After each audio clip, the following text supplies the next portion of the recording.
pero en este momento por X o Y situación no podemos hacerlo. Tal vez como lo mencionó Miguel, creo yo, que fue que tenga esta propiedad, tenga gravámenes o tenga limitaciones, entonces se tiene que solventar esa situación previo a venderlo. ¿Por qué? Ustedes se preguntarán si se puede vender con gravámenes, sí, pero se tiene que establecer y eso va a disminuir un valor. Entonces, mucha gente prefiere solventar o dejar libre de gravámenes el bien inmueble para que posteriormente ya lo puedan vender a un precio establecido. Pero la persona que le interesa comprar, por ejemplo, esta persona busca asegurar ese derecho o esta persona busca asegurar esa venta. Entonces establecen un plazo para que posteriormente se formalice mediante un contrato. Aquí hay varios factores. Partamos del artículo 600, ya vimos de que puede ser unilateral o bilateral. Eso lo entendimos bien. El 1676, que alguien me haga el favor de leerlo, por favor. La promesa unilateral es la estipulación que una persona hace a favor de otra, otorgándole la opción de adquirir una cosa o un derecho en las condiciones pactadas y por el tiempo convenido. Gracias. Ahí en ese artículo pónganle arriba opción. ¿Sí? En el 1676, en la parte arribita del artículo, pónganle opción, solo para que entiendan de que aquí le da la opción. Después es la situación de la promesa, está más adelante, pero el 1677 que establece también esta opción. Que alguien lo lea.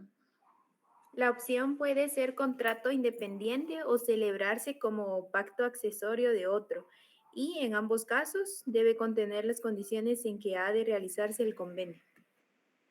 Ok. Nosotros en esta opción o en esta promesa vamos a estipular condiciones. ¿Qué condiciones? Ustedes conocen que hay condiciones de plazo, por supuesto, de monto, condiciones resolutorias. Por ejemplo, si establecemos por amortizaciones o apagos, si se les hace más simple, pero siempre hablen como abogados, entonces amortizaciones. Entonces, vamos a entender de que se van a dar, imaginemos de que yo voy a vender mi casa a un plazo de 12 meses. ¿Podré hacerlo? Primera pregunta, ¿podré hacerlo? Vamos, rápido, agilidad mental. ¿Sí o no? ¿Puedo vender mi casa a plazo como una promesa? Yo se lo voy a vender a Miguel en 12 meses, le digo de que formalizamos la escritura, pero él me tiene que pagar. ¿Podré hacerlo? Sí, Sí, sí lo puedo. Sí, así licenciado. es. Ok. ¿Podré hacerlo en un plazo de 3 años? ¿A 3 años? No se puede realizar. No, licenciado. ¿Por qué? Porque en el Ok, artículo 1681 establece que el plazo en el contrato de la promesa no podrá exceder de 2 años. justamente, Y se trata de excelente. bienes inmuebles. Perdón, Andrea, la interrumpí. Perdón, solamente le estaba diciendo que si se tratara de bienes inmuebles o de derechos reales sobre los mismos. Exactamente. Justamente, entonces ahí entendemos cómo es que opera con base al plazo. Esas condiciones no podemos. ¿Y qué pasa si no establezco un plazo? O sea, yo digo que le voy a vender a Sonia mi propiedad, pero no establezco el plazo. Por X o Y razón se me fue a establecer eso. Que se entenderá según la ley, porque la ley prevé esta situación, aunque no se la recomiendo, por supuesto. Sería Lo el indica o lo establece el 1682, licenciado. Si no se ¿Y qué fijara dice el plazo 1680? convencional, si no se fijara plazo convencional, se entenderá que las partes se sujetan al plazo señalado en el artículo anterior. O sea, no podrá excederse de 2 años. Excelente, Sonia. Justamente. Entonces, ojo, ahorita tenemos 78 personas, tal vez unos no se les antojó meterse y se les antojó ir a echarse la cenita, Pero imagínense que en un caso concreto yo establezco un montón de distractores que, ojo, de una vez se los digo, hay muchos distractores como los nombres, no sé, cuestiones divertidas o chistosas o cosas que no van al caso. Y de repente digo, bueno, va a haber una promesa por el plazo de 3 años. ¿Se puede hacer? Y ustedes van a establecer, no, no se puede con base al artículo 1682 o el 1681 que establece el plazo máximo de 2 años. O sea, nos vamos a sujetar a esos 2 años. Pues ahí extendemos eso. Pero también cuando nos referimos a bienes inmuebles, también establece una condición aparte del plazo. ¿Cuál será? Según lo que ustedes leyeron.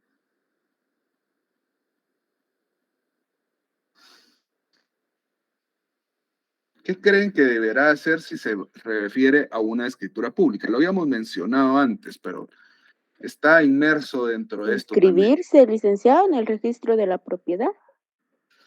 Justamente, y porque está sujeto a un registro, entonces, ¿en qué tipo de documento debe ir? ¿En hojas papel bond, hojas de protocolo, hojas del cuaderno de su hijo? ¿Qué piensan? En la de protocolo, Justamente, porque tiene esa obligación de registrarse y por ende debe de ir en escritura pública, o sea, hojas de protocolo. Solo para que tengamos en cuenta, miren señores, aquí les hago una mención importante. Ustedes tal vez ahorita no se pueden familiarizar con el contrato como tal porque no están viendo el notariado que corresponde a las escrituras públicas. ¿Ahorita están viendo el primer notariado o todavía no? Aún no. todavía no, Todavía no, licenciado. Bueno, creo que el otro semestre ya comienzan con su primer notariado o dentro de 2. Pero entiéndanlo, si ahorita ustedes entienden esta situación relacionada a los contratos y las escrituras públicas, van a entender de que van a llevar, aparte de las formalidades establecidas en la misma ley, que si se dan cuenta del 1674 al 1685 establece muy pocas formalidades, pero aparte debe ir inmerso el derecho notarial, donde ustedes van a entender que ahí existen requisitos fundamentales para que esa escritura pública tenga validez. Entonces, ahorita eso lo vamos a omitir. La escritura pública y las formalidades no las podemos ver porque no han visto un notariado y no me compete darles el notariado a mí. Pero sí me compete que entiendan para qué sirve y cómo lo vamos a aplicar. Entonces la promesa es bastante simple. Nosotros no podemos hacer el contrato de compraventa en este momento por X o Y situación. Entonces, para no perder ese negocio, porque imaginemos, negocio siempre va a haber plata de por medio. Entonces, nosotros necesitamos asegurar ese negocio a futuro. ¿Y cómo lo podemos asegurar? Justamente con la promesa. Por supuesto, si no se cumple con los pagos, si no se cumple con las condiciones, también hay condiciones resolutorias o eso significa que pueden terminar el contrato. Y como mencionaba el compañero, en cuestión de las arras, pues vamos a tomarlo como una indemnización por no cumplir el contrato cuando se debía hacer. Aparte, aquí hay un punto importante en la promesa que tenemos que resaltar mucho, aparte del plazo, que por supuesto espero que lo hayan marcado con anaranjado, su marcador de plazo, para que ustedes tengan eso. Permítanme. Ya. Para que ustedes vean eso, vean el artículo 1683. ¿Qué será el 1683? ¿Qué dice ahí? Que alguien me lo lea, por favor. Se lo leo yo, licenciado. Si el promitente se negare a otorgar la escritura para dar forma legal al contrato prometido, en su rebeldía lo hará el juez, salvo que la cosa haya pasado a tercero de buena fe, en cuyo caso la promesa se resolverá en el pago de daños y perjuicios. Listo. Aquí hay 2 elementos importantes que tenemos que resaltar de este contrato. Uno, que obviamente va a existir esa obligación futura. Si estamos hablando de la compraventa, que es lo que quiero que nos enfoquemos, que es lo que más se utiliza, el contrato de promesa, va a haber una compraventa, una escritura, un contrato de compraventa de bien inmueble, entonces debe ir en escritura pública, eso ya lo tenemos claro, ok. Pero ¿qué pasa si yo le voy a vender a Andrea, pero a la hora de que ya llegó el plazo, ya se cumplieron con las condiciones, yo no quiero faccionar la escritura, o sea, no le digo a mi notario de que faccione la escritura de compraventa? Entonces aquí tenemos una salida. La salida es de que el juez va a ordenar a que, por supuesto, el juez podrá cartular o podrá crear escrituras públicas. ¿Ustedes qué creen?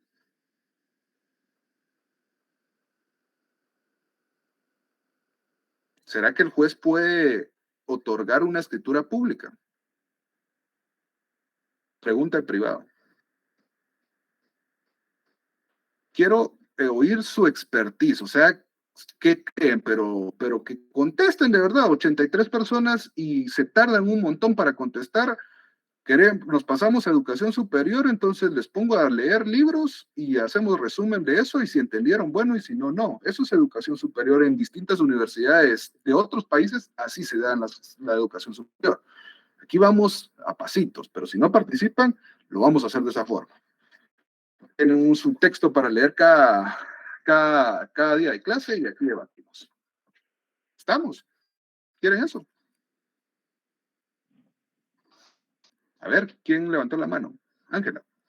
Yo opino, Lick, o sea, no sé si estoy bien, pero yo opino que sí Bien, podría pues tener la facultad, porque de alguna manera se está como privando a la otra persona, entonces como para que haya como una persona intermediaria, tal vez. Es una buena opinión. Ahora, quiero que me diga alguien que no y por qué. Ya me dijo Ángela, más o menos. Aquí no hay respuesta incorrecta. Ahorita estamos aprendiendo. Marvin, ¿por qué sería de buena fe? Explíqueme, por favor. Licenciado, lo que usted está preguntando es que si un juez puede Crear una escritura pública de un bien que no le pertenece a él, ¿no?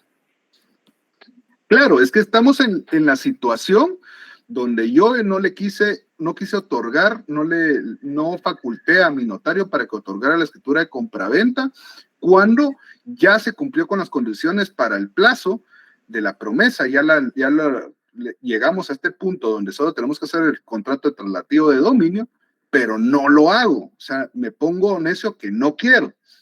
Entonces, hay un contrato de promesa que me obliga a hacerlo, sin embargo, no lo hago.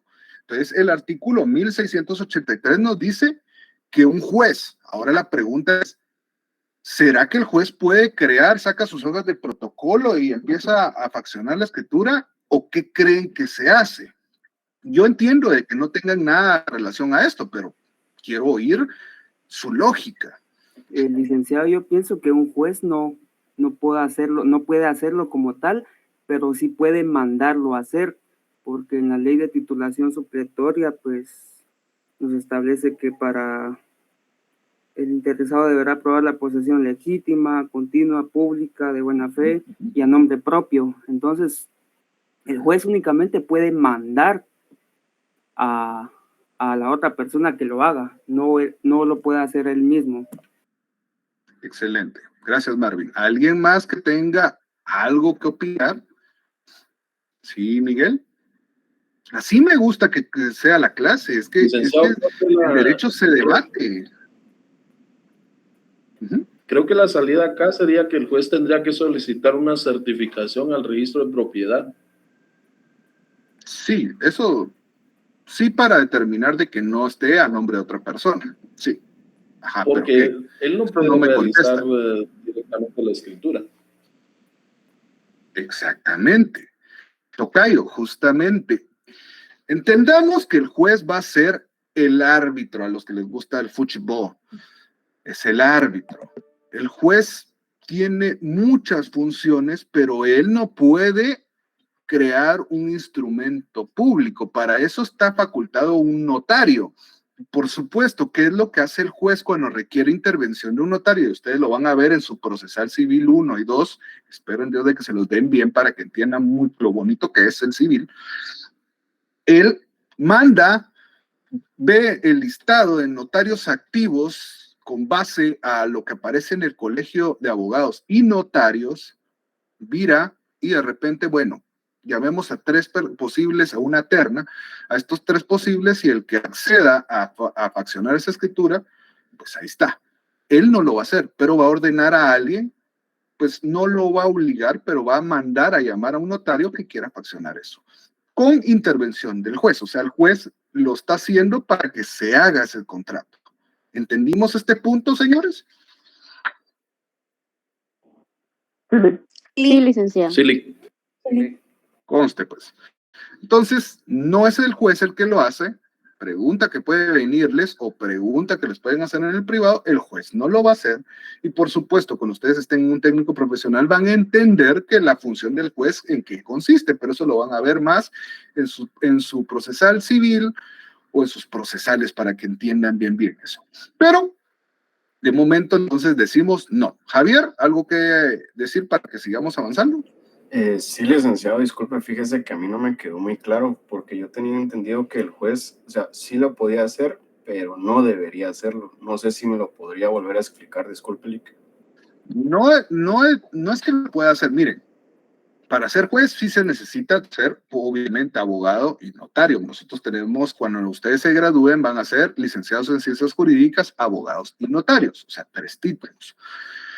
Bueno, para ser juez, pues va a obtener una carrera judicial, etcétera, etcétera, pero en el momento que usted es investido como juez, ya no puede usted cartular o ya usted queda inhabilitado de esa función como notario. Usted ya es un funcionario que se va a buscar darle orden a todos los procesos. Por ende, usted ya no va a cartular.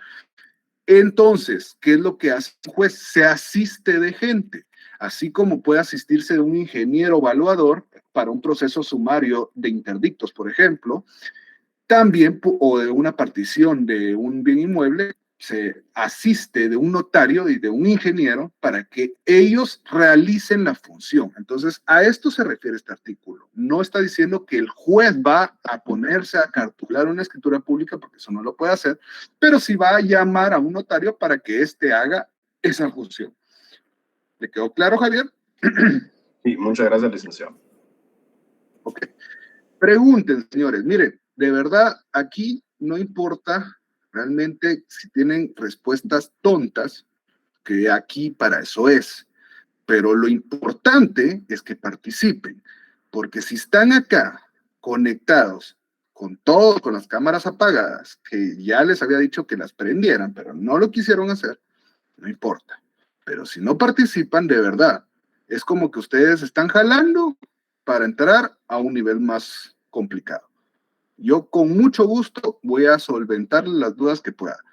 Pero si yo estoy dando solo un monólogo, de verdad, eso sí me enoja.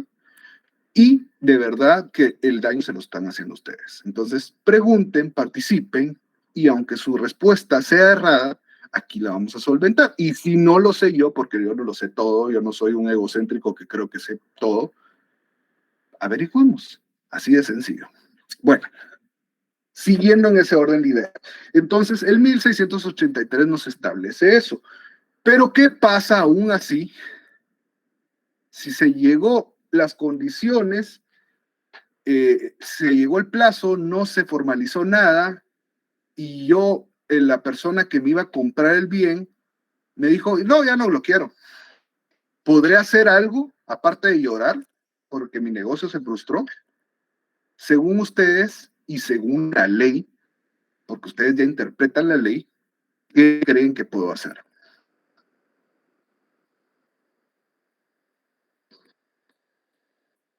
Por favor. Lick, no entra una demanda ya más formal por daños y precios por no llevarse a cabo, en este caso, el